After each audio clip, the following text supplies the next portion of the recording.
and welcome, or welcome back to my little corner of the internet where I like to talk about some witchy shit, some health shit, and some political shit.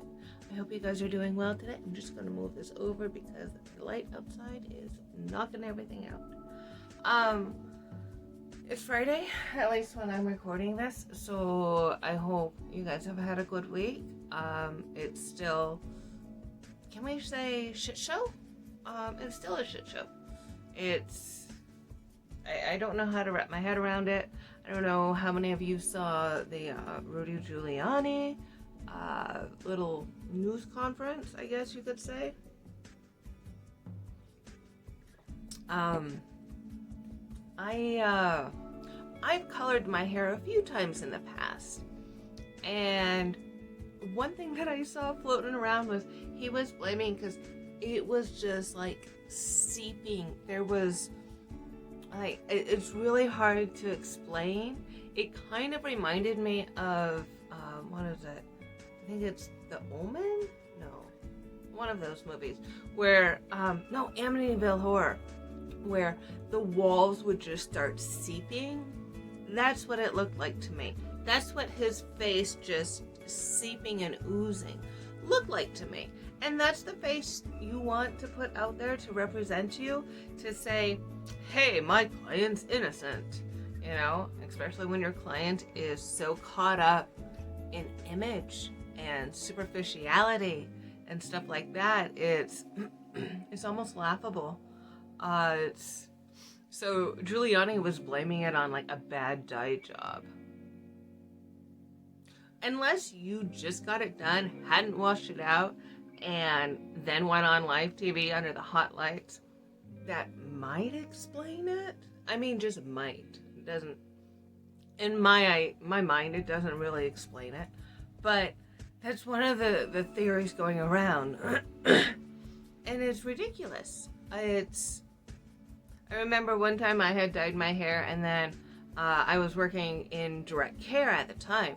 So one of the things was I would also take my client to the gym so he could walk a little, so he could like go for a swim. He didn't really swim much, but you get the gist. But I had colored my hair like a few days beforehand, and I was really worried. So like I'd go swimming. There goes my light. So we're just gonna do what we're gonna do, you know.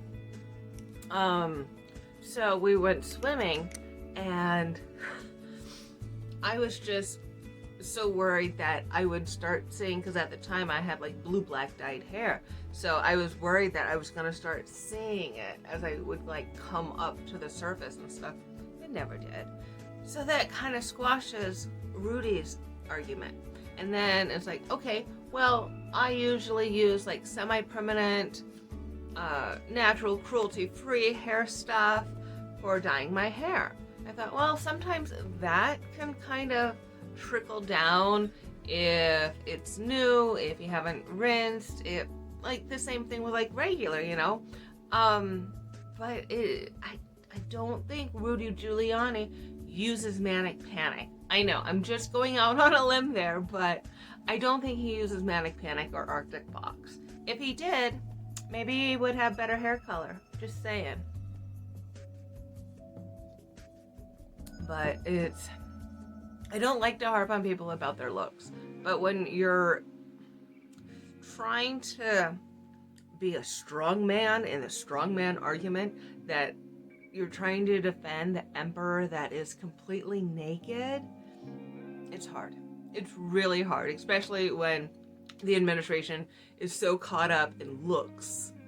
Have they looked in the mirror? Have they looked to see how devoid of character, how devoid of morals, how devoid of humanity?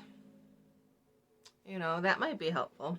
But instead, let's just parade all of these zealots who can't even get on Fox News. They're going to other news sources, you know, and it's just, first they left Twitter in favor of Parler, and now they're leaving like Fox News, which was already a little out there in terms of facts.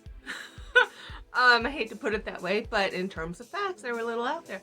And now they're going to like OAN, and I think the other one is like Newsmax.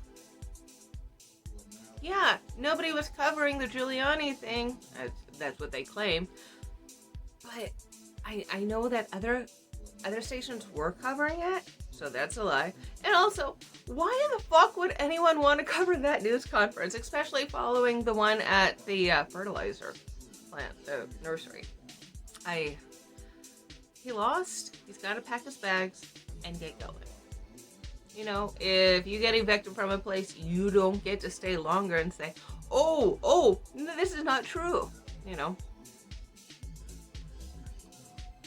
However, in the current times, in the pandemic era, there should be a moratorium on evictions, especially if employment has gone down, if employers are not able to pay their employees, if people are put on like unemployment and that's going to run out. All of these things are coming together at the end of the year where it's cold, where it's just mean and inhumane. But January 20th will be here soon, right? Right. Let's just hope that we all survive until then. This morning's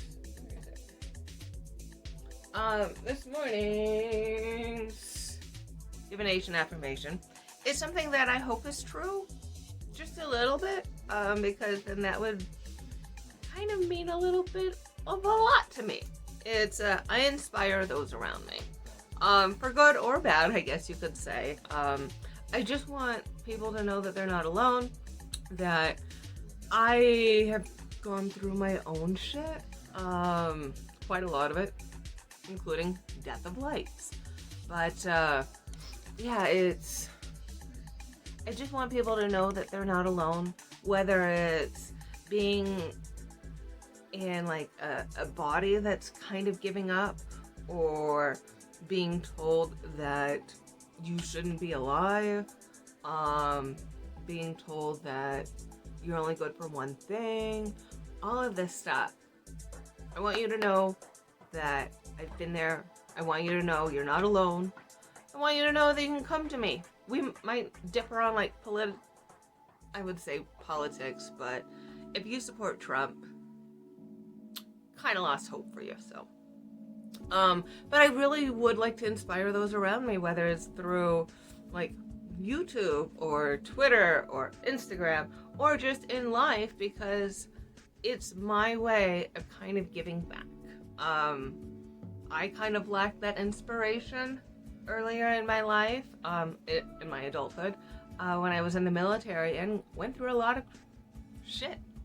So I just want people to know that they're not alone, whether it's chronic illness, mental illness. We all have our challenges, so be nice to each other, be nice to yourselves, wear your mask because we're still in this, and I'll see you in my next video. Be good to each other, be nice, yeah, bye.